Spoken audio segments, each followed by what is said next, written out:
හඳුනා නොගත් රෝග දහස් ගණනක් අතරින් ඇඩික්ෂන් කියලා කියන්නේ තවත් එක රෝගයක්. වර්තමානයේ වන විට ඇඩික්ෂන් වල සෝෂල් මීඩියා ප්ලැට්ෆෝම් ප්‍රමුඛතම කාරණාවක් වෙලා තියෙනවා. වාර්තාවලට අනුව මිනිස්සු අසීමිත ලෙස සෝෂල් මීඩියා වලට ඇබ්බැහි වීම නිසා මානසික රෝග 3 වැඩි වෙලා තියෙනවා. ලෝක ප්‍රසිද්ධ ගත්කතුවරයෙකු වන රොබින් ශර්මාට අනුව මිනිස්සු ඩිවයිස් වලට ඇබ්බැහි වෙන ලෝකයක් මේ වෙද්දී නිර්මාණය වෙලා තියෙනවා. ඔබ සමාජ මාධ්‍ය හරහා ආදායම් උපයන කෙනෙක් නෙමෙයි නම්, ඔබ සමාජ මාධ්‍ය හරහා අධ්‍යාපනය ලබන කෙනෙක් නෙමෙයි නම්, Facebook, Insta, TikTok කරහා එන මෙම සෑම නොටිෆිකේෂන් එකක් කියන්නේම ඔබට පිරිවැයක් එකතු වෙන කාරණාවක්. සෝෂල් මීඩියා තමන්ගේ ජීවිතේම වෙලා තියෙන විනාඩි 10ක් ෆෝන් එක ළඟ නැති වුණාම පිස්සුවෙන් වගේ දඟලන මිනිස්සු අපි ඕන තරම් දැකලා තියෙනවා. අපි කවුරුත් නොහිතුවට සෝෂල් මීඩියා බැහැය ඒ තරම්ම දරුණු වෙලා තියෙනවා.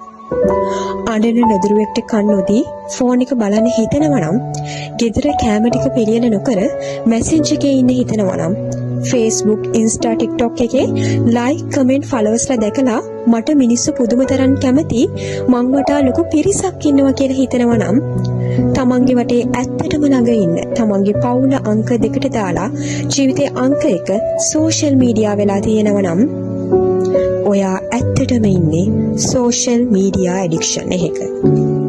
හරි. දැන් ඔයාට මේ ඇඩික්ෂන් එකෙන් මිදෙන්න ඕනේ නම් අපි බලමු මේ වෙනුවෙන් ඔයාට මොනවද කරන්න පුළුවන් කියලා. මුලින්ම ඔයාගේ ෆෝන් එක සතියක් එහෙම නැත්නම් 2ක් ඕෆ් කරලා ඉඳලා බලන්න. ඒ කාලය ඇතුළත කවුද ඔයාව හොයන්නේ කියලා ඔයා අවධානය දීලා බලන්න. ඔයාගේ අකුරු, ඔයාගේ කමෙන්ට්, ඔයාගේ වීඩියෝස්, ඔයාගේ අගය කිරීම, ඔයාගේ ලැබීම් නැති වුණ දාට ඒ කිසි කෙනෙක් ඔයාට නැහැ. අඩු ගානේ ඔයාගේ නමවත් ඔවුන්ට මතක නැති වෙන්න පුළුවන්. මේ ලෝකේ ධනවත්ම මිනිස්සු කිසිම විටක ඔවුන්ගේ අවධානයට බාධා වන දේවල් වලට ඔවුන්ට ලං වෙන්න ඉඩ දෙන්නේ නැහැ. ඔවුන් ඒ කාලය ඔවුන්ගේ කුසලතා වර්ධනය වීම වෙනුවෙන් යොමු කරනවා. ඔවුන් ඒ කාලය තුල ඔවුන්ගේ ස්කිල්ස් ප්‍රැක්ටිස් කරලා ඒ හරහා ඔවුන්ගේ නියුරෝන ශක්තිමත් කරගන්නවා. නියුරෝන ශක්තිමත් කිරීම හරහා එම කාර්යයේ විශිෂ්ටතමයන් බවට ඔවුන්පත් වෙනවා. මනෝවිද්‍යාඥයන්ට අනුව මෙම ක්‍රමය විශිෂ්ටත්වයේ ඖෂධාලය නියුරෝප්ලාස්ටිසිටි ලෙස හඳුන්වනවා. මේකෙන් කරන්නේ ඔයාගේ අවධානය වෙනත් දේවල් වලට යම වැළැක්වීම හා ඔයා සතු කුසලතා වෙනුවෙන් පුහුණුව හරහා විශිෂ්ටත්වයට පත්වීමයි. ඔබ ස්වභාවයෙන්ම යම්කිසි දෙයකට දක්ෂ නොවුනත් ප්‍රැක්ටිස් කිරීම හරහා විශිෂ්ටත්වයට පත් කිරීම මේ හරහා සිදු වෙනවා. මම මේ කියන්නේ අප්ඩේට් වෙන සිස්ටම් එකෙන් පිටට ගිහිල්ලා ඔයාට ගල් ගුහාවක ජීවත් වෙන්න කියන එක නෙමෙයි. සෝෂල් මීඩියා ඇතුලේ තියෙන දැනුම, තොරතුරු, අධ්‍යාපනය වගේම එන්ටර්ටේන්මන්ට් කියන දේවල් ඔයාගේ ජීවිතයට ඇඩ් කරගන්න.